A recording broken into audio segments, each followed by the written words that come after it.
तो मेरे प्यारे साथियों, खुशामदीद है आपका। स्वागत है आपका अपने ही YouTube channel Tesla Bihar board पर। और साथ ही साथ आज मैं आपके बीच जिस चैप्टर को लेकर आया हूं वो चैप्टर है एक नज्म जिसे आप इंडिया गेट के नाम से जानते हैं। और ये इंडिया गेट जो नज्म है इनके मुसन्निफ जगन्नाथ आज़ाद हैं। और ये इंडिया गेट वो एक तारीखी मकाम है, वो एक तारीखी जगह है जिसे हिंदुस्तान में रहने वाले के साथ साथ अदर कंट्री में रहने वाले लोग भी अच्छी तरह से जानते हैं कि हिंदुस्तान में इंडिया गेट है। और इंडिया गेट की तामीर अंग्रेजों ने कराई थी। अगरचे हिंदुस्तान में इंडिया गेट की तामीर अंग्रेजों ने कराई, लेकिन हिंदुस्तान की सरजमीन पर रहने की वजह से दिल्ली में मौजूद इमारत इंडिया गेट जो हिंदुस्तान की सरजमीन पर है, इसकी वजह से हिंदुस्तान की शान का जो है अजमत नुमाया है ना। क्योंकि ये तारीखी बाब है, तारीखी जगह है, तारीखी की मकाम है। अगरचे अंग्रेजों ने इसकी तामीर कराई लेकिन हिंदुस्तान में है तो इसे हिंदुस्तान की अजमत का शान नुमाया है। तो इसी इंडिया गेट के बारे में पढ़ेंगे और आज इंडिया गेट को हम लोग अच्छी तरह से जानेंगे कि इंडिया गेट कहाँ है, इसकी तामीर किसने की है ना, इसमें कौन सारी बातें हैं। जगन्नाथ आजाद जो इंडिया गेट एक नज्म लिखा है, ये सारी चीजों को आज हम लोग देखेंगे और एक ही वीडियो में यानी वन शॉट सब्जेक्टिव और ऑब्जेक्टिव देखेंगे। इससे पिछले वाले वीडियो आप देख चुके हैं है ना, 17वां चैप्टर। और आज जो है मेरे प्यारे बच्चों ये 18 चैप्टर, कौन सा चैप्टर पढ़ेंगे? 18 चैप्टर पढ़ेंगे। इसी तरह बहुत जल्द जो है आपका है ना, जो आपका सिलेबस है, जो आपकी किताब है दरख्शां उर्दू 10th का, ये मुकम्मल हो जाएगा। फिर ग्रामर शुरू करेंगे। बस जो है चैप्टर वाइज आप रिवाइजिंग करते रहिए और मेहनत करते रहिए। चलिए देखते हैं, आज एक चैप्टर है ना, इंडिया गेट। ये इंडिया गेट क्या है? तो मेरे प्यारे बच्चों एक नज्म है जिनके मुसन्निफ जगन्नाथ आजाद हैं। एक ही वीडियो में सारी चीज हम लोग कवर करेंगे, सब्जेक्टिव भी और ऑब्जेक्टिव भी।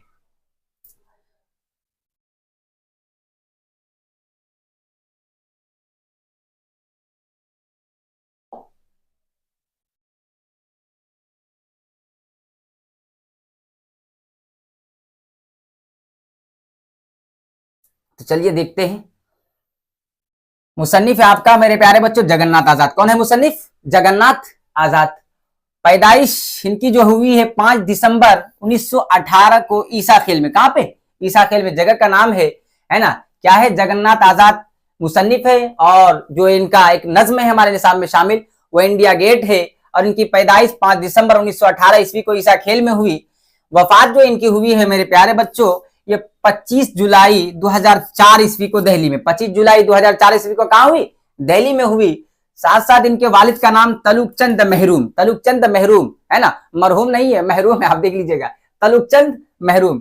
इब्तिदाई तालीम घर पर अपने वालिद से, इन्होंने इब्तिदाई तालीम जो है घर पर अपने वालिद से हासिल की। उसके बाद फिर जो है आगे की तालीम के लिए दूसरी जगह गए।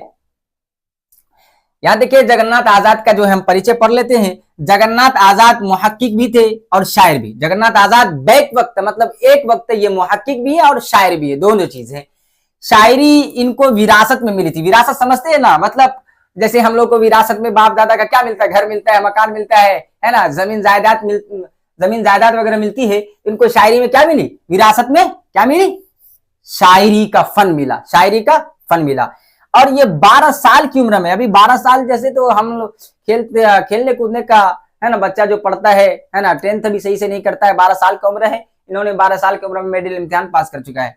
चलिए ठीक है, मेडिकल का इम्तिहान ठीक है। क्या है कि 12 साल की उम्र में इन्होंने मेडिकल का इम्तिहान पास किया। उसके बाद इनका दाखिला मोहन राय हिंदू हाई स्कूल मियानवाली में हुई। कहां हुई? 12 साल की उम्र में इन्होंने मेडिकल का इम्तिहान पास किया। इसके बाद इनका दाखिला मोहन राय हिंदू हाई स्कूल मियानवाली में हुआ। ठीक, जहां से इन्होंने है ना, जहां से इन्होंने मैट्रिक का इम्तिहान पास किया। जहां से इन्होंने कौन सा इम्तिहान पास किया? तो मैट्रिक का इम्तिहान पास किया। 1933 में FA का इम्तिहान पास किया। और फिर आगे कहता है कि 1942 में, कितने में? 1942 में इन्होंने पंजाब यूनिवर्सिटी से फारसी जबान और अदब में, कब? याद रखिएगा 1942 ईस्वी में इन्होंने पंजाब यूनिवर्सिटी से फारसी जबान और अदब में ऑनर्स की डिग्री हासिल की। किसकी? ऑनर्स की डिग्री हासिल की। और उसी मजमून में मतलब फारसी में ही 1944 में MA किया। क्वेश्चन आता है कि जगन्नाथ आजाद ने किस है ना मौजू में, क्या किस मजमून में, किस टॉपिक में, किस मौजू से MA किया? तो फारसी से किया है ना। किससे किया है?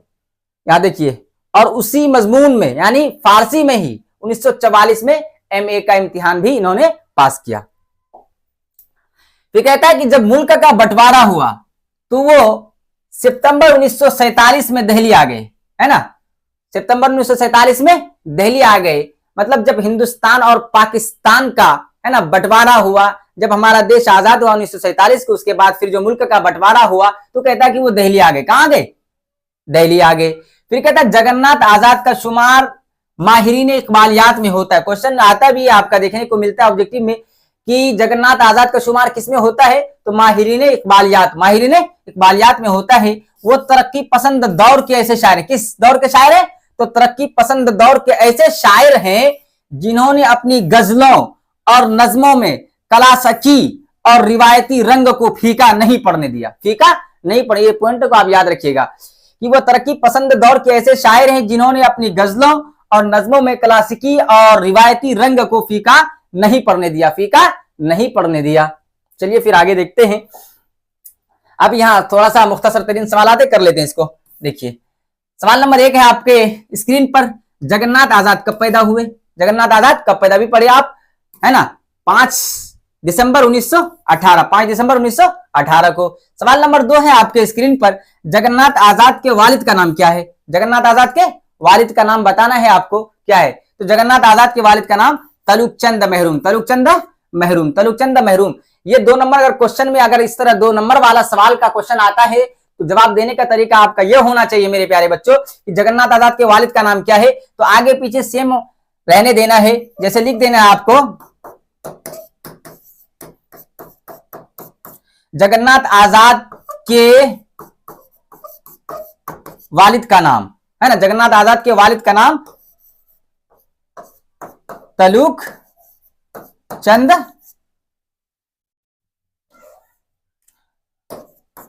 महरूम है। जगन्नाथ आजाद के वालिद का नाम क्या है, तो तलुक चंद। अगर 2 नंबर वाला सवाल में अगर कैसा क्वेश्चन आता है कि जगन्नाथ आजाद के वालिद का नाम क्या है, तो आप इसको सिर्फ जो है ये ऑब्जेक्टिव टाइप का जो है नहीं लिखना है, गोया कि आगे पीछे जो है उसको लिख देना है और बीच में जो आंसर आपका उसको एंटर कर देना, दाखिल करना है। जैसे जगन्नाथ आजाद के वालिद का नाम तलुकचंद महरूम है, तलुकचंद महरूम, इस तरह लिखने का आपका तरीका होना चाहिए। चलिए फिर देखते हैं आगे।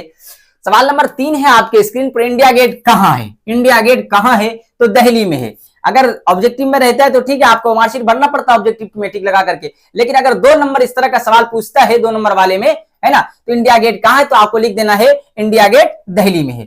सवाल नंबर 4 है आपके स्क्रीन पर, इंडिया गेट की तामीर किसने की? इंडिया गेट की तामीर किसने की? और ये ऐसा सवाल है कि ये पूछता ही है हर साल, इंडिया गेट की तामीर किसने की? तो इंडिया गेट की तामीर किसने की मेरे प्यारे बच्चों? अंग्रेजों ने। इंडिया गेट की तामीर किसने की? अंग्रेजों ने की। बस कभी आपको भी मौका मिले तो इंडिया गेट चलिए घूम के आते हैं, है ना। देखिए अब मुख्तसर सवालात हैं यहाँ पे। सवाल है इसमें कि इस नज्म में शायर ने जो कुछ कहा है, इस नज्म में शायर ने जो कुछ कहा है उसे 5 जुमलों में लिखिए। कितने जुमलों में लिखने के लिए कहा है? 5 जुमलों में लिखिए। इस नज्म में मतलब नज्म इंडिया गेट, नज्म इंडिया गेट में शायर ने क्या कहा, इसे 5 जुमलों में लिखिए। मैं आपको नज्म सुनाता हूं 2-3 लाइन, उसके बाद फिर मैं आपको बताता हूं सवाल का जवाब। जैसे इंडिया गेट लिखा है नज्म, इंडिया गेट की रफत है निगाहों पे मुहीत, इंडिया गेट की रफत मतलब बुलंदी है निगाहों पे मुहीत। इंडिया गेट वो तारीख का एक बाबे जलील, इंडिया गेट वो अफरंग की तामीर जमील। इंडिया गेट वो तारीख का एक बाबे जलील, एक खूबसूरत दरवाजा है ना, एक खूबसूरत जगह है। इंडिया गेट वो अफरंग की तामीर जमील, खूबसूरत तामीर है लेकिन किसकी है? अंग्रेजों की है। फिर कहता है कि इंडिया गेट वो अगयार की नुसरत का निशान, वो अगयार मतलब दुश्मन, अगयार माना दुश्मन, इंडिया गेट वो दुश्मन की नुसरत का निशान। इंडिया गेट वो अपनों की गुलामी की दलील, हिंदुस्तान में होने की वजह से, है ना, रहने की वजह भी थी, लेकिन जिसके वजह से क्या अंग्रेजों की मिल्कियत में थी तो हम अंग्रेजों के गुलाम थे। इसी वजह से यहाँ पे शायर ने लिखा है कि इंडिया गेट वो अपनों की गुलामी की दलील। फिर कहता है किशोर हिंद के जाबाज मुहिब्बाने वतन, हिंदुस्तान के रहने वाले जाबाज जिन्होंने हिंदुस्तान को आजादी दिलाई, खून से सींचने निकले हैं पैराइयों का चमन, है ना, मतलब पैराइयों दुश्मनों का चमन, है ना, गोया कि अपने कब्जे में लेने के लिए निकले हैं। फिर कहता है एक सैलाब शुजात बढ़ा आता है, एक सैलाब शुजात का बढ़ा आता है, कहीं दजले की हैं लहरें, कहीं अमवाजे चमन। फिर जो है लोगों का जब गुलामी करते करते हिंदुस्तान के बाशिंदगान थक गए तो फिर उनके अंदर एक जोश और वलवला आता है, फिर अंग्रेजों को यहाँ से भगा देता है और हिंदुस्तान को आजाद कर लेता है। ये सारी चीजें इस नज्म में बड़े अच्छे अंदाज में शायर ने क्या है पेश किया है। चलिए देखते हैं इस क्वेश्चन का आंसर। तो क्या कि इस नज्म में शायर ने जो कुछ कहा है इसे 5 जुमलों में लिखे। कितने जुमलों में? 5 जुमलों में। जवाब दिया है मेरे प्यारे बच्चों आपका शामिल निसाब नज्म इंडिया गेट जगन्नाथ आजाद की तखलीक है। जगन्नाथ आजाद की तखलीक है मतलब इसका लिखा हुआ है, तखलीक लिखा हुआ है। शायर इस नज्म के जरिया, किस नज्म के जरिया? इंडिया गेट के जरिया। शायर इस नज्म के जरिया कहना चाहते हैं कि इंडिया गेट को तारीख के एक यादगार के तौर पर कबूल करना चाहिए। बिल्कुल है ना, तारीख के यादगार के तौर पर कबूल करना चाहिए। फिर आगे कह रहा कि लेकिन, क्या कहा मेरे प्यारे बच्चों, लेकिन यह भी जहन में रहना चाहिए कि वह अपनों की गुलामी की दलील है। वो अपनों की क्या है? गुलामी की दलील है, क्योंकि इसकी तामीर अंग्रेजों ने करवाई थी, क्योंकि इसकी तामीर अंग्रेजों ने करवाई थी। और हमें अपने बुनियादी मसाइल की तरफ तवज्जो देनी चाहिए कि हमारी बुनियादी मसाइल क्या होनी चाहिए। इंडिया गेट से तो मेरा पेट भरने वाला है नहीं, हमको खुद देखना पड़ेगा कि हमारे मसाइल क्या हैं, हमारे वजूहात क्या क्या हैं, हमारे है ना असबाब क्या क्या, सारी चीजों पे हमें फोकस करना पड़ेगा। क्योंकि इंडिया गेट सिर्फ हिंदुस्तान की एक अजमत का शान नुमाया है, तो क्या उससे मेरा पेट भर जाएगा? नहीं, हमें अपने बुनियादी मसाइल की तरफ भी ध्यान देना चाहिए। चलिए फिर आगे देखते हैं। सवाल नंबर 2 है मेरे प्यारे बच्चों आपके बोर्ड पर कि जगन्नाथ आजाद के 3 शायरी मजमुओं के नाम लिखिए। 3 शायरी मजमुओं का नाम लिखिए, मतलब 3 किताबों का नाम लिखने के लिए हमको कह रहा है। आंसर देखिए आप, जगन्नाथ आजाद के 3 शायरी मजमुओं के नाम दर्ज झेल। इस तरह का क्वेश्चन आता है तो सेम मैजेस्टी ऐसे आपको लिख देना है ना, जैसे ये बोर्ड पे लिखा है तो ऐसे आप लिख सकते हैं, कोई दिक्कत नहीं। जगह क्वेश्चन इस तरह का 3 शेरी मजमुओं के नाम या 3 अफसानी मजमुओं के नाम या 3 अफसाना निगारों के नाम, इस तरह का क्वेश्चन आता है तो सबसे पहले आपको लिखने का तरीका यही होना चाहिए, जैसे जो भी क्वेश्चन रहेगा उसके अनुसार जगन्नाथ आजाद के 3 शायरी मजमुओं के नाम दर्ज झेल मतलब निम्नलिखित है। नंबर 1 पे दिया गया सितारों से जर्रों तक। क्या लिखा है? सितारों से जर्रों तक एक किताब का नाम है। दूसरी किताब का नाम है जुस्तजू। क्या है? जुस्तजू है ना, शायरी मजमुआ है जगन्नाथ आजाद। तीसरी किताब है कहकशां। ये कहकशां देख लीजिए आप बढ़िया से, कहकशां क्या नाम है? कहकशां। हो गया ना, सितारों से जर्रों तक, जुस्तजू, कहकशां। चलिए ठीक, कहकशां का नाम जब लिया जाता है तो कुछ और याद आने लगता है हमको। चलिए देखते हैं सवाल नंबर 3 है आपके बोर्ड पर, जगन्नाथ आजाद के मुख्तसर हालात 5 जुमलों में। जगन्नाथ आजाद के मुख्तसर हालात 5 जुमलों में लिखना है। वही मतलब ये कल जो एक क्वेश्चन आया था कि चक बस्ता के बारे में 5 जुमले लिखिए, या फिर उसके बारे में आता है मुसन्निफ के बारे में, या हालात जिंदगी या सवाने वगैरह आता है तो सेम वही मान लीजिए कि तीनों का आंसर वही रहता है। देखिए आंसर आपका, जगन्नाथ आजाद बैक वक्त मतलब एक वक्त में मुहक्किक भी थे और शायर भी, मुहक्किक भी थे और शायर भी। वो गजल गोई और नज्म निगारी पर, वो गजल गोई और नज्म निगारी पर यकसा दरस्त रखते थे, तरस रखते थे।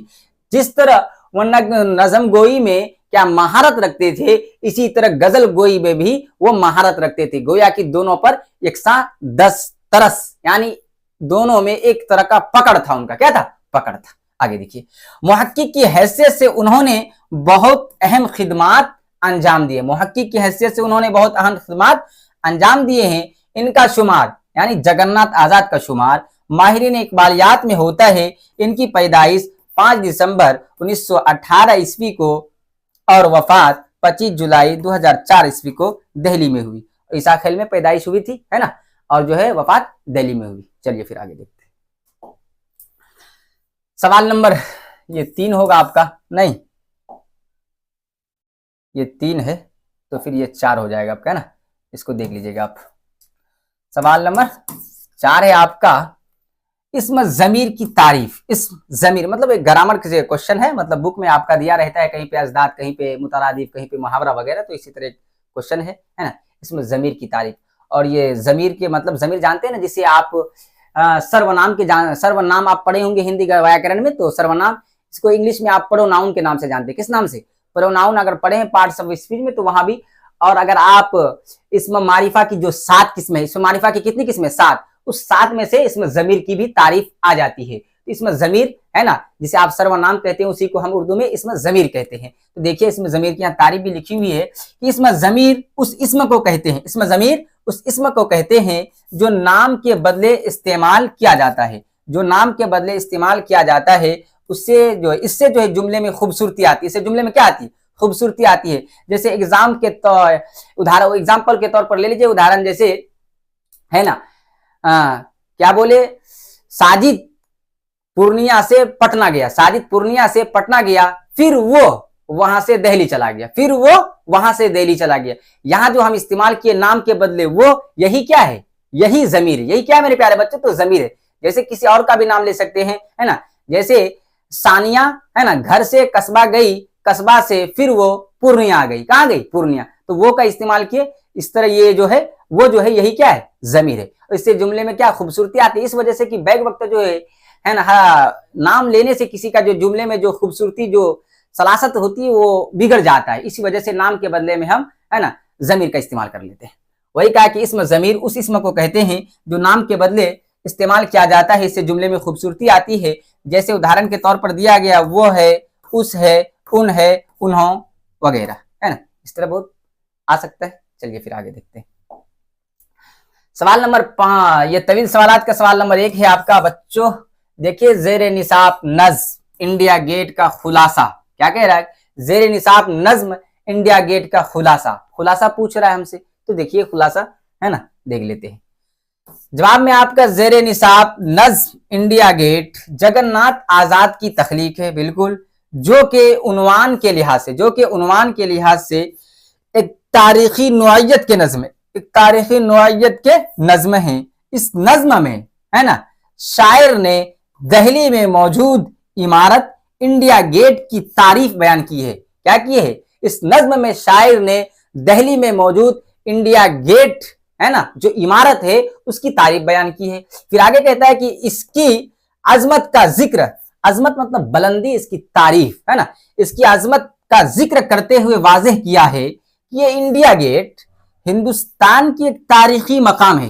ये इंडिया गेट हिंदुस्तान की एक तारीखी मकाम है, अगरचे इसकी तामीर, क्या कह रहा है कि अगरचे इसकी तामीर अंग्रेजों ने की है। अगरचे इसकी तामीर किसने की है बच्चों? अंग्रेजों ने की है। फिर कह रहा है कि लेकिन, क्या कह रहा है? लेकिन हिंदुस्तान की सरजमीन पर, लेकिन हिंदुस्तान की सरजमीन पर होने की वजह से हिंदुस्तान की शान नुमाया है। हिंदुस्तान की सरजमीन पर होने की वजह से हिंदुस्तान की अजमत का शान जो है क्या है? नुमाया है लोगों के सामने, है ना। एक ऐसा मंजर, एक ऐसा दिलकश मंजर की लोग आते हैं तो देखते हैं उसका दिल भा जाता है। वही कहता है कि अगरचे इसकी तामीर अंग्रेजों ने की लेकिन हिंदुस्तान की सरजमीन पर है, इसे हिंदुस्तान की शान नुमाया है। तवील सवालात का सवाल नंबर 2 है आपके सामने। वाहिद से जमा, वाहिद से जमा बनाने के लिए कहा है। क्या कहा है? वाहिद से जमा बनाने के लिए कहा है। जो दिया है गैर दिया है, बाब दिया है, दलील दिया है, शख्स दिया है, मकसद दिया है, इसका वाहिद से हमको जमा बनाने के लिए बोला है। अगर इस तरह का, जैसे मान लीजिए बोर्ड एग्जाम में आप जाते हैं एग्जाम देने के लिए, वहां 2-3 जो क्वेश्चन दिया रहता है कि वाहिद से जमा का रहता है, एक अजदाद रहता है, एक मुतरादिफ या फिर मुहावरा दे देता है ऑप्शनल में, है ना। 5 नंबर या क्वेश्चन 3 गो बुक से रहता है, 3 से 4, उसमें कोई एक बना लीजिए, या फिर अजदाद रहता है इसमें से, या फिर वाहिद से जमा रहता है 10 में से 5 बनाने के लिए बोलता है। तो इस तरह का जो क्वेश्चन आपके एग्जाम में देखने को मिलता है, इस वजह से आप इसको अच्छी तरह से कर लीजिए। और मैं जब मैं ग्रामर पढ़ाऊंगा तो फिर आपको वहां सारी चीजें ग्रामर का वाजे कर दूंगा कि है ना मुतरादिफ कैसे कैसे अल्फाज होते हैं, या फिर अजदाद किस तरह बनाया जाता है, या फिर वाहिद से जमा कैसे बनाने का तरीका क्या है, पहचानने का तरीका क्या है, साबका लाहिका, सारी चीजों को मैं इंशाल्लाह अच्छी तरीके से आपको बताऊंगा। तो ये बनाने का कुछ तरीका है, मतलब लिखने का तरीका, बनाने का नहीं, बनाने का तरीका मैं बताऊंगा जब पढ़ाऊंगा। तो ये लिखने का तरीका अगर आता है तो आप ऐसे लिखिएगा, है ना। तमाम अल्फाज की जमा दर्ज, तमाम अल्फाज के जमा दर्ज झेल है। एक तरफ वाहिद लिख लेना, वाहिद के जितने अल्फाज है नीचे लिख लेंगे, एक तरफ जमा लिख लेंगे, जमा के जितने अल्फाज है नीचे लिख लेंगे। यहाँ जगह कम होने की वजह से इस तरह हम किए हैं, लेकिन आप ऐसे नहीं कीजिएगा। एक तरफ जो है मान लीजिए वाहिद लिख लिए, क्या लिख लिए मेरे बच्चों? वाहिद, और दूसरी तरफ जमा लिख लिए, क्या लिख लिए? जमा। अब वाहिद के जितने अल्फाज होंगे वो यहाँ जो लिखते जाएंगे, इसका जमा इधर इधर करके हम लोग बना लेंगे। इस तरह वहां पे बनाइएगा, या जगह ना होने की वजह से ऐसे हम बनाए। चलिए देखते हैं। तमाम अल्फाज की जमा दर्ज जैसे लिखा है वाहिद जमा। शख्स की जमा क्या है? अशखास। शख्स की जमा क्या है? अशखास। शख्स की जमा अशखास। अब देखिए, गैर की जमा क्या है? अगयार। गैर की जमा क्या है? अगयार। दलील की जमा क्या है? दलाइल। दलील की जमा क्या है? दलाइल। बाब की जमा क्या है? अबवाब। बाब की जमा क्या है? अबवाब। और मकसद का जमा मकासिद। मकसद मकासिद। बाब अबवाब। और ये आप जहन में रखिएगा कि आपके जो बोर्ड एग्जाम में जमा पूछा जाता है ना, वो 3-4 तरह से। एक अलिफ जो शुरू में लगाया जाता है, जैसे फौज अफवाज, फौज अफवाज, बाब अबवाब। और एक वो जमा जो बीच में अलिफ लगाया जाता है, जैसे मंदिर मनादिर, मस्जिद मकासिद, है ना, मस्जिद मसाजिद, मकसद मकासिद, है ना, मकतब मकातिब, है ना, इस तरह का कुछ। और एक वो होता है जो बीच वाले हर्फ को हज़फ कर देते हैं, जैसे किताब की जमा कुतुब, है ना, उम्मत की जमा उमम, रसूल की जमा रसूल, इस तरह का। और एक वो है जो वाव के जरिया बनाया जाता है, जैसे सदर, सुदूर, कब्र, कुबूर, है ना, हद, हुदूद। ये सारे 2-3-4 तरह का जमा आपसे, है ना, बोर्ड एग्जाम पूछती है। ये भी कि मैट्रिक और इंटर में जो जमा पूछी जाती है वो ज्यादातर अरबी की जमा पूछी जाती है, उर्दू की जमा नहीं पूछी। जैसे लड़के से, है ना, लड़का से लड़के बना लेते हैं, लड़की से लड़कियां बना लेते हैं, इस तरह की जमा बहुत ही कम देखने को मिलता है। 2-3 जैसे कलम का है ना, जैसे कलम की जमा अरबी में अकलाम बना लेते हैं, उर्दू में कलम की जमा, है ना, कलमे बना लेते हैं, कलमों बना लेते हैं। और फिर जैसे कापी की जमा कापियां, है ना, टोपी की जमा टोपियां। यही 2-3 अगर उर्दू में कभी मिलता है तो मिलता है, बाकी अरबी जमा आपसे बोर्ड एग्जाम पूछती है। चलिए फिर आगे देखते हैं ऑब्जेक्टिव। वो या कि सब्जेक्टिव आपका खत्म हो गया, ये ऑब्जेक्टिव सेशन, इसको भी कर लेते हैं ताकि जो है एक ही वन शॉट वीडियो में मतलब दोनों चीज हो जाए, सब्जेक्टिव भी और ऑब्जेक्टिव भी हो जाएगी। एक सवाल नंबर 1 आपके स्क्रीन पर है, जवाब आप दीजिएगा, आप सारी चीज पढ़ चुके हैं।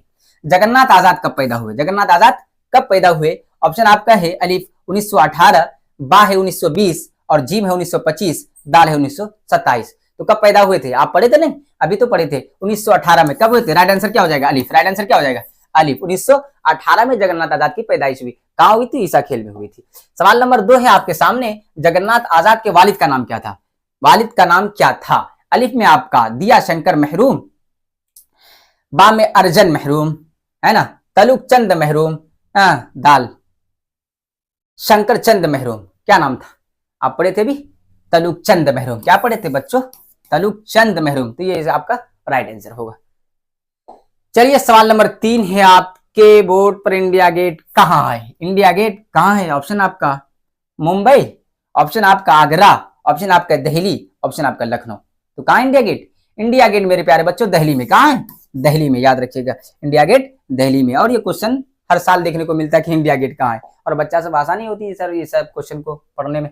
सवाल नंबर 4 है आपका, इंडिया गेट की तामीर किसने की? अभी आप सब्जेक्टिव में सारी चीज को हम पढ़ के आए हैं। जब बच्चा किताब का जो चैप्टर होता है, चाहे वो नज्म का हिस्सा हो या नसर का हो, अगर चैप्टर का खुलासा आ जाता है बच्चे को और मुसन्निफ का परिचय तारुफ पढ़ लेता है ना, तो उसको सब्जेक्टिव क्वेश्चन भी आसान लगने लगता है, और ऑब्जेक्टिव तो देखने के बाद ही वो टिक लगा ही लेता है। इस वजह से हर चैप्टर का जो है ना, जब आप सब्जेक्टिव पढ़ते हैं, परिचय तारुफ वगैरह मुसन्निफ का, तो उसको ध्यान से अगर पढ़ लीजिएगा तो आपको जो है, अगर सब्जेक्टिव में कोई सवाल आता है 2 नंबर वाला या 5 नंबर वाला तवील सवाल, आपको सॉल्व करने में बड़ी आसानी हो जाएगी। इस वजह से थोड़ा उधर ध्यान दीजिएगा, तो ये एकदम देखते देखते आंखों के सामने आपका सॉल्व हो जाएगा सब।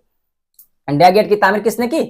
तो अलिफ में है मेरे बच्चों अंग्रेजों ने, बा में है ना, मुगलों ने, है ना, ये गैन है, यहाँ पे थोड़ा सा मिस्टेक हो गया, चलिए इधर कर देते हैं, है ना, किसने? मुगलों ने, जिम में तुर्की, दाल में से कोई नहीं। तो इंडिया गेट की तामीर किसने की? अंग्रेजों ने की थी। इंडिया गेट की तामीर किसने की? अंग्रेजों ने की थी, नहीं? चलिए फिर आगे देखते हैं। सवाल नंबर 5 है आपका, जगन्नाथ आजाद किस मुल्क में पैदा हुए? मुल्क का पूछ रहा है कि किस मुल्क में पैदा हुए। नेपाल में, बा बर्मा में, जीम हिंदुस्तान में, दाल पाकिस्तान में। ये जगन्नाथ जो आजाद जो पैदा हुए थे ना मेरे प्यारे बच्चे, पाकिस्तान में। ईसा खेल कहाँ है? पाकिस्तान में पड़ता है। कहाँ पड़ता है? पाकिस्तान में। तो जगन्नाथ आजाद जो है ये पाकिस्तान में, अगर मुल्क पूछता है आपसे पाकिस्तान में, है ना, जगह पूछता है ईसा खेल, लेकिन वफात कहाँ इनकी? दिल्ली में हुई 2004 में। सवाल नंबर 6 है आपके स्क्रीन पर, जगन्नाथ आजाद की वफात कब हुई? आ गया ना? जगन्नाथ आजाद की वफात अलिफ 2002, बा 2004, जीम 2005, दाल 1998। तो 2004 में इनकी पैदाइश कब हुई थी? 2004। गोया कि राइट आंसर इसका क्या हो जाएगा? बी हो जाएगा। राइट आंसर क्या होगा? बी होगा। सवाल नंबर 7 है आपके स्क्रीन पर, इंडिया गेट किसकी नज्म है? इंडिया गेट किसकी नज्म है, मतलब इनके मुसन्निफ कौन है, किसकी नज्म है, तो इनको लिखा किसने है? ऑप्शन आपका अलिफ में है इकबाल, बा में है जगन्नाथ आजाद, जिम में चकबस, दाल इनमें से कोई नहीं। तो किसका है? अभी पढ़ रहे हैं, जगन्नाथ आजाद साहब मुसन्निफ है, इंडिया गेट इसकी क्या है? नज्म है। तो इसका राइट आंसर क्या हो जाएगा? इसका भी बी हो जाएगा। इसका भी राइट आंसर क्या होगा? बी होगा, जगन्नाथ आजाद। पढ़ने में मजा आ रहा है? देखिए बस आप इसी तरह खेलते धूपते हंसते उठते अपने क्लास को पूरा कीजिए और इसी तरह हंसते खेलते इंशाल्लाह मेरा सिलेबस भी पूरा हो जाएगा, आपकी तैयारी भी अच्छी हो जाएगी। जगन्नाथ आजाद किस मौजू से एमए किया? जगन्नाथ आजाद जो है किस मौजू से एमए किया, है ना? फारसी से एमए किया या फिर संस्कृत से या हिंदी से या अंग्रेजी से, किस मौजू से एमए किया था? अभी आप पढ़ चुके हैं इस क्वेश्चन को। तो मेरे प्यारे बच्चों वो जो 1944 में किससे? फारसी से, है ना? 1944 में जगन्नाथ आजाद जो है वो फारसी से एमए करते हैं। किससे करते हैं? एमए। तो राइट आंसर क्या हो जाएगा? अलिफ। सवाल नंबर 9 है आपके स्क्रीन पर बच्चों, जगन्नाथ आजाद ने एमए कब पास किया? एमए कब पास किया? अभी हम जस्ट बोले अलिफ में 1945, बा में 1940, जीम में 1944, दाल में 1950। कब किया एमए? 1940, 50, 45? राइट आंसर हो जाएगा सी, है ना? जिम हो जाएगा 1944 में। कब किया? 1944 में इन्होंने फारसी जबान से एमए किया। सवाल नंबर 10 आपके बोर्ड पर, शुजात का मतलब क्या है? शुजात का मतलब माना क्या है शुजात का, है ना? अलिफ में है जाहिर, बा में है इल्म, जिम में है सब्र और दाल में है बहादुरी। अगर इसका राइट आंसर आप बताते तो बहुत अच्छी बात है, खुशी की बात है कि चलो मैं जानता हूं कि मेरे बच्चे मेहनत से पढ़ते हैं। बताइए आप इसका राइट आंसर क्या होगा? मैं जब, है ना, एग्जाम का वक्त होगा तो लाइव क्लास आपको जो है प्रीवियस प्रैक्टिस सेट कराऊंगा 10th क्लास का, और इंशाल्लाह 12th तक का भी कोशिश करूंगा कि जो बच्चे 12th में उनके लिए प्रैक्टिस सेट लेकर जल्द ही मैं आपके बीच आऊंगा। तो शुजात का मतलब क्या है?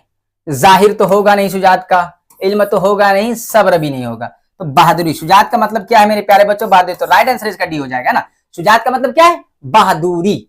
बहादुरी से लेडीज, है ना? चलिए, तो गोया कि ये 10 ही सवाल थे। चलिए कोई बात नहीं, ये मेरा पूरे क्लास रहा सब्जेक्टिव और ऑब्जेक्टिव का। तो मेरे प्यारे बच्चों आज का क्लास मैं उम्मीद करता हूं कि अच्छा ही लगा होगा। चलिए फिर मिलते हैं अगले दिन एक नए वीडियो के साथ। खुदा हाफिज।